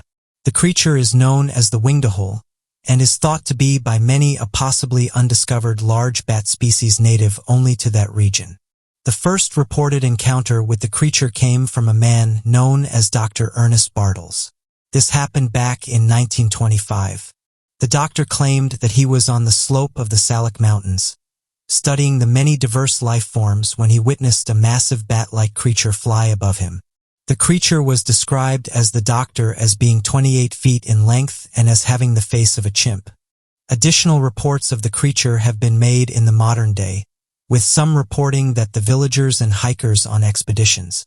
Scientists have even theorized that the existence of the creature could be that of an undiscovered species, given the fact that there seems to be a rather large bat subspecies that lives nearby and populates the denser regions of the mountains and jungles. Today there is yet to be an explanation of the existence of the creature, but further expeditions of the area have not been made, and no concrete evidence has been gathered surrounding the creature. On any given day, there can be up to 5,000 planes in the sky. Watchtower employees and those who plane watch have caught some interesting things on camera. Although some of these include tense moments, some have baffled even those that spend a large part of their life in and around airports. One clip shows someone videoing a plane taking off. In the background, though, they accidentally capture something that's baffled many who have seen it. When the footage is slowed down, it shows what looks like a mysterious craft, and this craft can be seen flying through the nearby clouds as it punches a hole through them, causing the cloud to be pushed outwards. Those who saw it said the object must have been traveling extremely fast, saying that normally passenger planes usually take off at speeds of between 140 and 170 miles per hour, and this thing was clearly going much faster. One user said the following about the footage: "This is genuinely one of the fastest moving objects I've seen.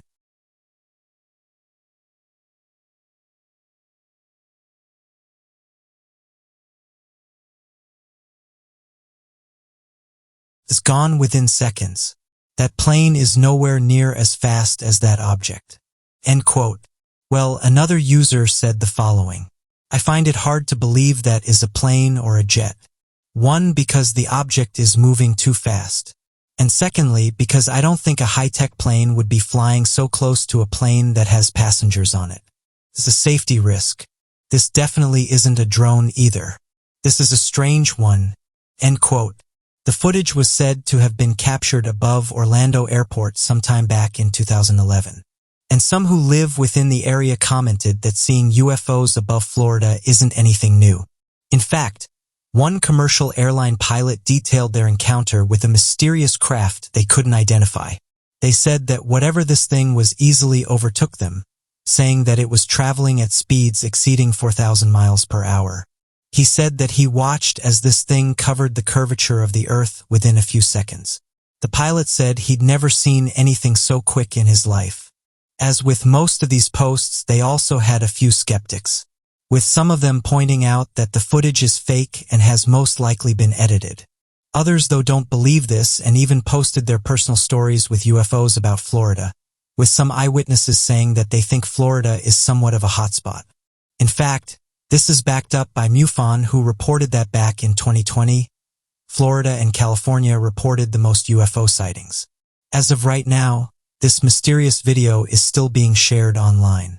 One of the most famous incidents involving that of a UFO and a plane was that of the 1976 Tehran UFO incident. This UFO incident is based on a chase that was carried out by two planes that belonged to the Iranian army. During this chase, the pilots of the Iranian army tried to shoot down a mysterious object using their weapons. But this proved useless. Oddly enough, every time they tried to do this, their equipment stopped working. This also happened when they approached the object. In 1976, the Imperial Air Force was informed of different reports and sightings of the strange objects. This was alarming to all those who witnessed it, since it was a never-before-seen object. This strange craft was also seen firing out multiple lines, something that eyewitnesses couldn't explain. After hundreds of calls from civilians, it was decided that an F for Phantom should be sent out, for the purpose of investigating what was going on. This aircraft took off with the sole purpose of intercepting the unidentified flying object. Since the pilots managed to locate the object, they had orders to attack it, but strangely, when coming into contact with the object, the Iranian craft began to present some failures, and this stopped the military from being able to communicate with each other. The pilots decided to return to the base, noticing that when they got away from the object, they got back all the normal functions of the aircraft. As expected, a second Iranian jet took off to identify the unknown object. Unlike the first encounter, the mysterious object began to make its way towards the plane, almost as if inspecting it. The pilot said that the craft in question was very bright, and that as it got closer, the brightness of the object stopped them from being able to see the craft. Not only did it come close, but it was reported that it released a drone-like object. This observed the jet, and then returned back to the original object. The pilots felt like they were going to be attacked, so decided to fight back. They noticed again that the weapons panel was completely inactive, which was alarming when they was in the sky with something they'd never seen before. However, they received no attacks, and it seemed as if this craft was just interested in the jet. One of the small objects descended into the desert, and the Iranian plane was ordered to proceed. The next state of search was conducted for evidence of the sighting, and whatever was found remains a secret. This has been recognized as one of the most reliable encounters with an unidentified flying object, due to the number of witnesses who were able to observe what happened. The main witnesses were different pilots of the Iranian military. Arachnophobia is the fear of spiders. It's one of the most common fears in the world, and it affects approximately 10% of men and 50% of women. One incredible thing about the spider is that its silk is one of the strongest materials in the world, and scientists have been trying for years to replicate it, but so far haven't been able to recreate the design. Scientists have recently announced they discovered a new species of flying spider in the jungles of South America. The scientists stated this flying spider has the ability to glide midair and change direction, saying that they observed them doing this from trees. Although these spiders don't have wings, it was an unexpected discovery. The researchers said the spider is more advanced than gliding, saying that it's able to twist and change its direction at will. A group of scientists headed into the jungles of Peru with the sole purpose of studying creatures that have incredible abilities. When first seeing this elusive spider, they said that it displayed remarkable agility from an arachnid. The large spider, which is said to measure over 2 inches in diameter, was observed leaping through trees and gliding through the air, or while it changed directions several times. The researchers said that when they went into the jungle, they didn't expect to discover this ability, saying that there's no other instances of a spider being able to do this ability. Stephen Yanovic, a tropical anthropologist at the University of Louisville in Kentucky, said the following about the discovery. "We really did not expect to see gliding behavior in spiders." End quote. Robert Dudley, a professor of integrative biology at the University of California, continued with the following.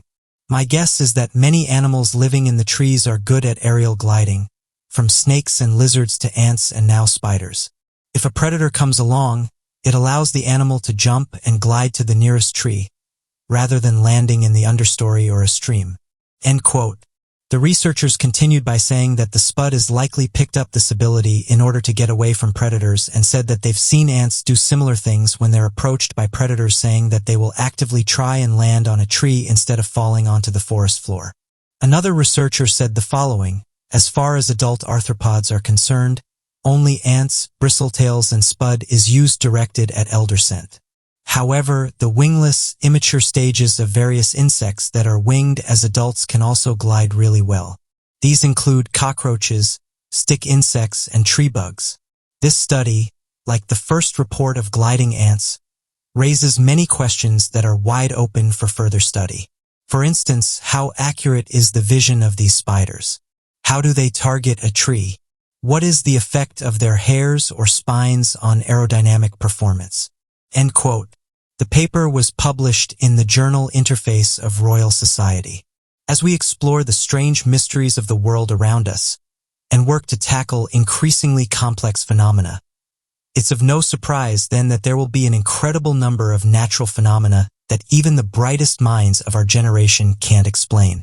These strange mysteries will often go unnoticed, or quickly become forgotten about by those who are not interested in accepting the fact that we know so little about our universe. One such incident involves that of spiders seemingly falling from the sky. Similar to that of the strange appearance of star jelly, it appears that unexplainable precipitation is quite a common occurrence all around the world. There have been myths and rumors from all around the world that make claims of fish, snakes and jellyfish, or octopus raining from the sky. But probably one of the strangest stories comes from a town in Brazil. Located in a small town 250 miles west of Sao Paulo, was a community struck by an event of spiders raining down from the sky. Experts believe that spider eggs were inhabiting the thick clouds up above, and hatched all at once to leave millions of spiders softly falling from the sky. This led to the entire town being covered in the cobwebs of millions of spiders that dangled from rooftops and telephone wires all across the area. Additionally, scientists have claimed that around the area and its neighboring cities it's not an unusual sight to see a sky speckled with spiders, and that it's capable of creating tiny web-like parachutes and traveling thousands of feet into the air. But this is only when the wind conditions are just right. It appears then that this event appears to be seasonal, that can occur once every few years, and lead to a complete annihilation of native flying species. Mosquitoes and other pests that spiders seem to completely rid the area of, and it's been described as a sort of large-scale cleanup event. Unfortunately, there seems to be no way to predict when this event will occur, and no working theory as to how the spider eggs can be planted, stay up, and survive the strong wind forces above the earth and inside thundering clouds. As mentioned earlier, another strange object is that of star jelly. For some inexplicable reason, however, there appears to be a common occurrence of a different type of precipitation that does not seem to fit the normal status quo. Nicknamed star jelly, scientists have uncovered reports and evidence of a strange jelly-like substance falling from the sky at random times from all around the world.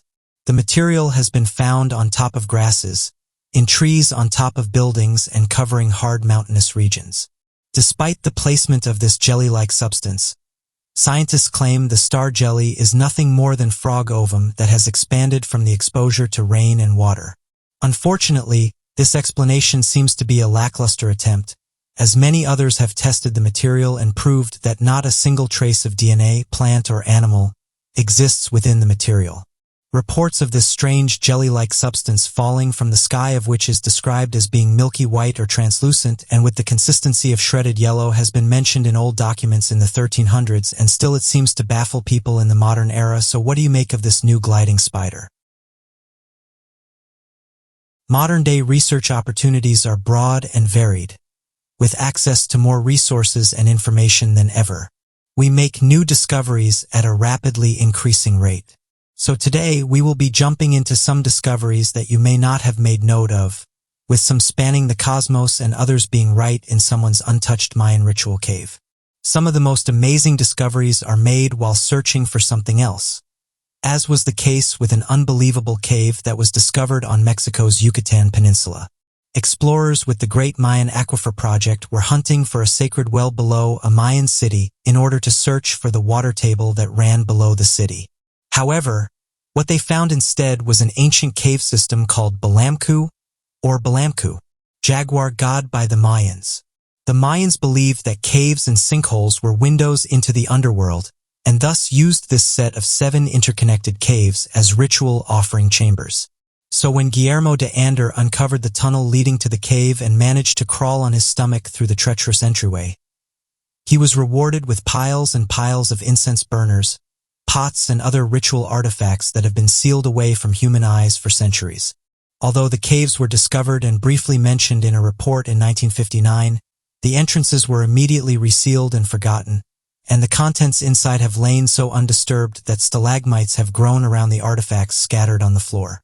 The most important aspect of this find is what it can tell historians about the Mayan civilization at Chichen Itza, such as when it collapsed, as well as more intimate details of what exactly occurred in the ancient Mayan rituals that have been so mysterious and baffling for so long.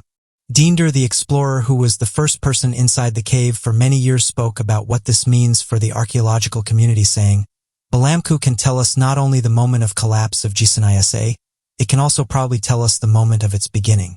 Now we have a sealed context with a great quantity of information, including usable organic matter, that we can use to understand the development of Chichen Itza. It was truly fortunate that the cave was sealed following its discovery in the late 50s, as now archaeologists can use 3D mapping, paleontology, and many new cutting-edge technologies to analyze the placement and composition of the artifacts, as well as preserve any that they may wish to remove from the caves. We can only wait and see what mysteries might be waiting to be solved. The Ross Ice Shelf is freezing, not melting. In 2017, a rather strange discovery was made in regard to the Ross Ice Shelf, the largest shelf of ice in Antarctica. This ice shelf, which has some points which reach an astonishing 10,000 feet thick, is one of many shelves which contain, restrain, and generally hold back the ice of West Antarctica. It is estimated that if the Ross Ice Shelf does one day collapse, then the global sea level has the capability of rising by 10 feet. In November of 2017, a team of scientists from New Zealand investigated the Great Ross Ice Shelf using a hot water drill to create a tunnel-like gap for a thermometer and camera to go underneath the surface level. This technique gives us a snapshot of the environment below surface level as to the history of this ginormous shelf, as well as giving us more information as to what exactly it is doing now and the possible future happenings. With thoughts focused on global warming, this research team anticipated finding melting ice, though this is not the conclusion that the temperature and currents indicated. Contrary to expectations, the water beneath the Ross Ice Shelf seemed to be freezing, and Christina Hulb, a glaciologist from the University of Otago in New Zealand, was a co-leader on the project and summed up the strangeness of this discovery in 4 simple words when talking to National Geographic. It blew our minds. Plans to monitor the future of the Ross Ice Shelf have already been implemented, with the 2017 research team leaving instruments behind in order to measure currents and temperatures within the hole over the following years. The freezing of the ice shelf seems promising, suggesting it is plenty stable, at least for the time being. Scientists are also optimistic that the findings from this study will let us see if there have been any changes or melting that has happened in the past, as a direct result of climate shifts. Despite the overwhelmingly positive findings of this particular study, the climate crisis remains a prevalent and concerning threat to our planet, and one that is worsening at an accelerated and rapidly increasing pace. Global warming and the melting of ice caps is an issue we continue to face, with NASA confirming that we are losing ice in Antarctica at a quicker pace with each passing year. Whilst we are yet to determine exactly why we are seemingly so lucky with the peculiar freezing of the Ross Ice Shelf, it certainly is a positive sign that we are not facing the looming threat of the ice shelf collapsing anytime soon. Boy discovers tank from World War II at bottom of a lake. In Estonia, by Lake Kurtnametashov, a local young boy stumbled across some peculiar tracks that appeared to lead towards the lake, but were never retraced. He decided more investigation was necessary. With Lake Kurtnametashov being objectively too small for activities such as boating, Coupled with its remote location, the tracks were certainly a point of curiosity. What could they possibly be from? Why were they leading to this lake? The local boy continued his observation over the next couple of months, noticing air bubbles spitting out from within the lake. He and a team began to delve deeper into the clues that they had at hand and pry more to see what else they could find out about these unexplained tracks. They definitely did not expect to retrieve a 1940s military tank from their small local lake. The track, well ground into the dirt, coupled with the slow and continuous stream of bubbles, was certainly a cause for question. Though the sighting of these air bubbles led to the involvement of authorities to see what was behind this unusual occurrence. The process began at 9 a.m. to remove this colossal mystery item, with the weight clocking in at 30 tons, taking 8 long hours to move and the employment of giant steel cables and heavy-duty equipment, including a 68-ton bulldozer. When it became clear that the team was excavating a full-sized military tank, many locals were left with plenty of questions. The gigantic tank was clearly from the Second World War, marked and identifiable through the markings along it. Having inspected the markings a little closer, this tank appeared to be a Soviet-built tank, AT-3476A, left in near-perfect condition before being taken over by German soldiers and eventually abandoned in the lake in order to prevent enemy forces from being able to access it. The tank has been fixed up, restored, and repaired. It has now been restored to its former glory. What do you make of these 3 recent discoverers? SpaceX have just launched their Crew 3 mission. As mentioned on the official SpaceX channel, on November 11th, SpaceX and NASA launched Dragon's third long-duration operational crew mission, known as Crew 3 to the International Space Station, from the historic Launch Complex 39A at NASA's Kennedy Space Center in Florida. Falcon 9's first stage landed on a shortfall of Gravitas drone ship. NASA said the following on their website. On Thursday, November 11th at approximately 7:10 p.m., Dragon will dock with the space station. During Crew Dragon's flight, SpaceX will monitor a series of automatic spacecraft maneuvers from its Mission Control Center in Hawthorne, California, and NASA teams will monitor space station operations throughout the flight from the Mission Control Center at the agency's Johnson Space Center in Houston. Long said the following in regards to SpaceX's recent missions. You want to wake up in the morning and think the future is going to be great, and that's what being a space-friend civilization is all about. It's about believing in the future and thinking that the future will be better than the past. And I can't think of anything more exciting than going out there and being among the stars. Something that people have picked up on during these missions is that of mysterious objects in the background. Now, it's important to note that NASA and SpaceX have said that these objects are not of interest, and that the most likely answer for what people are seeing is space debris and camera anomalies. This hasn't stopped people from sharing alleged objects that have approached these rockets. And what's interesting about this is that some have noticed that the camera pans away after these strange objects come into view.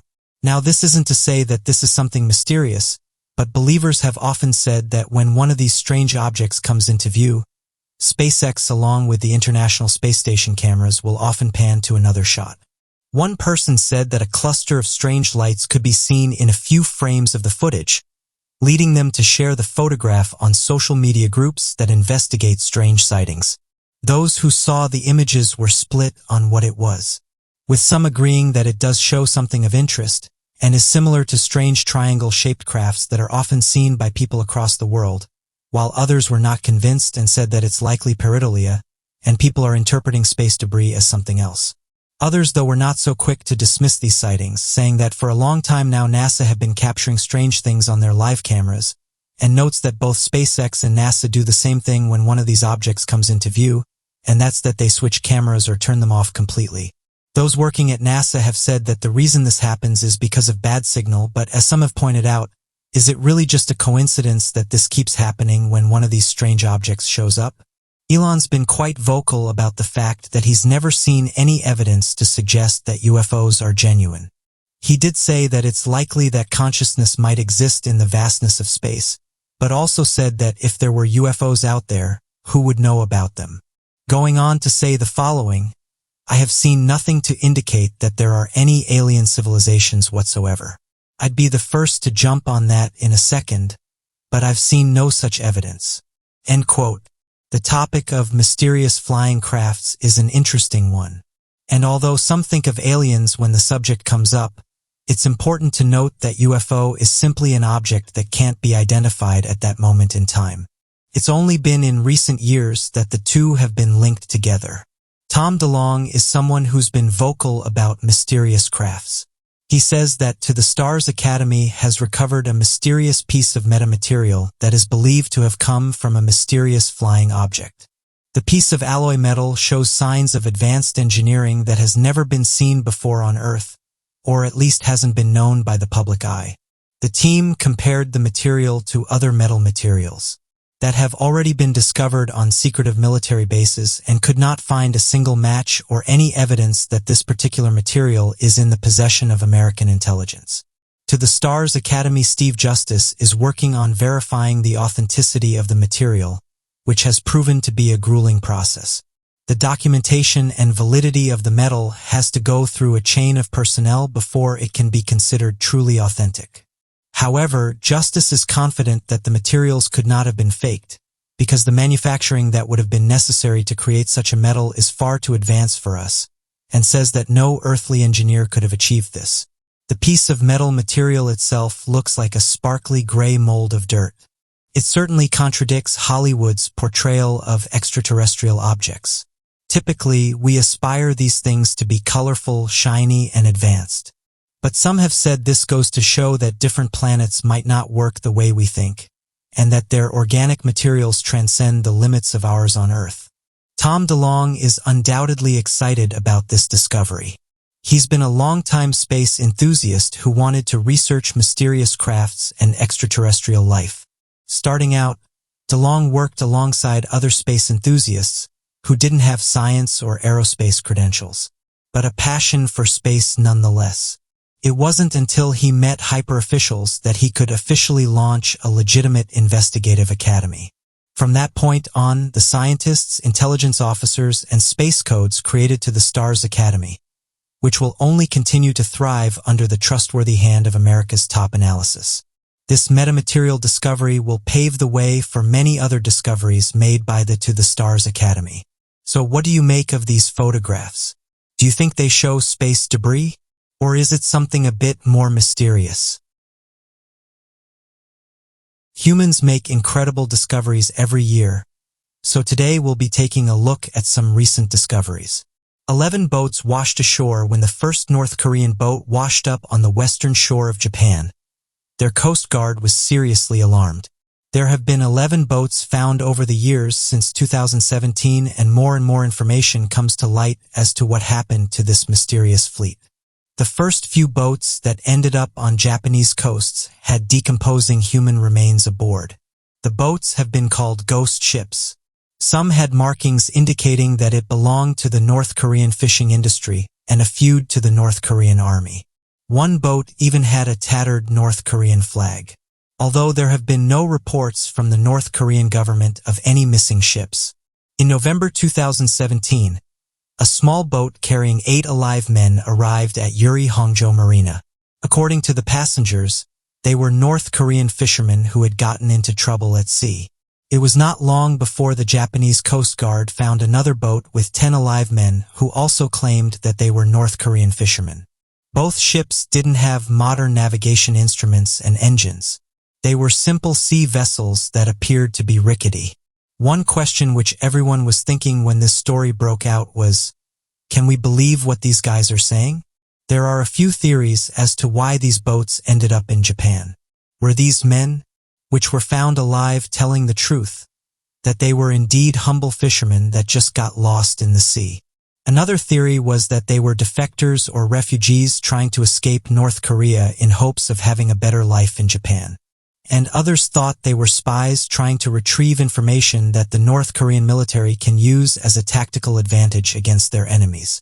The closest explanation to this mystery has something to do with the North Korean economic system of quasi-capitalism. There have been stricter international sanctions following Pyongyang's nuclear and missile tests. This created a bigger demand for agricultural production, putting more pressure on fishermen to hit their target.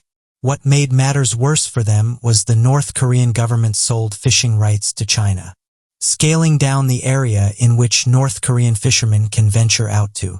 This pushed them to take greater risks by going further out to sea, so far that their small fishing vessels were not able to withstand strong currents, causing them to end up on the shores of its Japanese neighbors. Whether or not this is true, nobody knows except for the few men that came back alive, all of whom asked to be returned to their country after they've been found by the Japanese Coast Guard. What exactly happened to the rest of the boats that came back with nothing but corpses? Are there going to be more ships washing up in Western Japan? The only certain thing in this story is that North Korea stays enigmatic about the whole issue. 11 boats and at least 20 of their men ended up in Japan, and the world heard nothing but silence from their government. Oil tanker washes up on Liberia beach with no crew or lifeboats. In Liberia, West Africa, an oil tanker by the name of Tamaya, washed up on shore, abandoned and without a surviving crew member in sight. The officials of Liberia have launched an investigation into the matter and, most importantly, what happened to the tanker's crew and if any of them managed to make it out alive. The Liberian Bureau of Immigration looked at the ship mere days after its discovery by the people living near the beach. The tanker is 210 feet or 64 meters high, and its last reported position was near Senegal on the 21st of April, 2016. The ship was supposed to head to the Senegalese port, Dhaka, according to the marine traffic. Despite carrying out an investigation, the maritime Liberian authorities refused to comment on the situation. Though a source from the authorities in the Liberian Daily Observer stated, "Our best bet is that the vessel's owner might have gone broke and had no money to pay crew members, and the crew abandoned the ship." A theory arose in the local area that modern pirates hijacked the ship and forced the crew off it, stealing some of its contents. In West Africa, piracy occurs around the south of Liberia and in the waters of Nigeria and Ghana. It is a relatively common occurrence. Piracy and maritime kidnappings are a growing issue even now in 2021. Many believe that the theorized pirates took the lives of the people on Tomia 1 or alternatively kidnapped them and took them for ransom. Very often during these pirate attacks, the criminals take bystanders hostage. Though as of now there is no evidence to suggest something like this occurred, but 5 years later the fates of the crew are still unknown. Still, it is an interesting theory to consider, especially with the high rates of piracy happening on the Western African seas. Another more grounded theory posed was that there was a fire on the deck, which made the crew flee with the lifeboats. Mere days after washing up, the ship was promptly looted by locals and vandalists, and the local authorities have put measures in place to keep the civilians away. The name Tamaya refers to a Shinto altar used for worshipping the dead, specifically ancestors. Another translation would be the Taonis of the ghosts. An oil tanker mysteriously washes up on the shores of a country named after supernatural worship without a living soul to be seen. Could something unimaginable have happened to Tamaya 1's crew? Something far more paranormal than we could fathom. We are not privy to know what became of the crew and are left only to speculate on their whereabouts or if they even survived whatever may have happened to them. Carla Valpoe's disappearance Peru is one of the top destinations in the world for many travelers. Machu Picchu, the Nazca Lines, and the Amazon jungle all make up a country of untold beauty and delicious foods that excite every visitor. One such traveler was Carla Valpoez, a 35-year-old American. She had traveled alone to 20 countries by 2018, but never experienced Peru. Her ultimate dream. Carla was legally blind but extensively traveled because she did not want to be limited by her disability. When her friend, Alicia Garcia Steele, went to a wedding in Lima, Peru, in December 2018, Carla jumped on the opportunity and tagged along. Nearing the end of their 2-week trip, she decided to hike Machu Picchu alone, despite concern from her friend. She never returned from that hike. Her friend was nervous about the hike Carla was on and texted her numerous times, begging for an update and notification that she safely arrived at the site. It took 12 hours until Carla finally responding, apologizing for not messaging earlier due to a lack of Wi-Fi. Carla also explained in her texts that she had a big problem to resolve before leaving for home, but never told her friend what it was. When she failed to make her flight back home, Alicia Steele reported her missing. Police discovered that she joined a group of Argentinians and Spaniards to Huayna Picchu, but returned with them to Cusco after some hours. They all went to dinner together and danced at a club before spending the night in a hostel. Early the next morning, a surveillance camera caught her getting into a cab outside her hostel. She left personal belongings and souvenirs behind, so police assume she intended to return. She ended up taking 2 cabs to get to the village of Pisac. It was there that she vanished. Immediately after receiving news of his daughter's disappearance, Carlos Valpoez flew from Texas to Peru to search for her. The 71-year-old traveled throughout the region, visiting various villages and handing out flyers to everyone. He realized that the locals distrusted the police and were wary of revealing information, so he took it upon himself to lead the investigation. It had taken the authorities a week after she went missing to figure out what camps she took. Her father was the one who discovered the group she spent time with, the backpack she left at the hostel, and the surveillance footage. A pharmacy surveillance camera caught Carla's last known image 1 hour after leaving her hostel. She was walking along the street, heading towards Pisac Archaeological Park. Nearby street vendors confirmed that she asked them for directions to the park that day. The archaeological ruins and terraces sit on a mountainside valley of 4 square kilometers surrounded by jungle. Police tried to send in rescue teams and dogs but found nothing. They now suspect that she was a victim of foul play. Her mother and brother remain in New York but assisted the father by sending money, studying maps of the region and making to receive help. The U.S. State Department will not help the family, claiming they have no jurisdiction to launch investigations in Peru. The officials in Peru, though, say that the U.S. authorities have made no offer to help. It has now been 2 years and the family still has no answers. They set up a GoFundMe page which has provided her father with the funds to continue his desperate search. The disappearance of Tanash Chitambo, a brother and sister from Bulawayo, Zimbabwe, visited Victoria Falls when the 25-year-old brother went missing. On March 25, 2012, Tanash Chitambo was touring the national park with his sister Mitchell. In the morning, they explored the rainforest near the Zambezi River, spending a few hours on tour. They then broke for lunch and visited the Shearwater restaurant near the entrance to the park. After their lunch, Tanake decided to head back for a solo tour of the falls, but he never returned. His sister grew worried at his absence and by 2 p.m. chose to notify the local rangers. The rangers immediately jumped into action and set up a search of the forest for him. The national park covers an expanse of 23 square kilometers, and they had no real idea of where he went. A witness came to the park entrance and told the rangers he had seen a man loitering around the falls and seemed a bit suspicious. It is unclear whether that man was Tanash or not, and the lead eventually went nowhere. The Parks and Wildlife Management Authority set up a broad search of the park with many volunteers but failed to find any clue of his whereabouts. After a week, they ultimately suspended it and sent the search and rescue teams home. They continued the investigation and conducted searches on smaller levels, but had no leads to follow. The waterfalls, river, and dense forest conditions make it extremely difficult, especially after a rainy season. Unfortunately, at least one person passes away at Victoria Falls every year with many more sustaining injuries. They stand too close to the edge and slip on wet rocks or sit in the water and get swept away by strong surges. The management and investigators claimed they would proceed with the case, but 9 years later, his family still has no answer.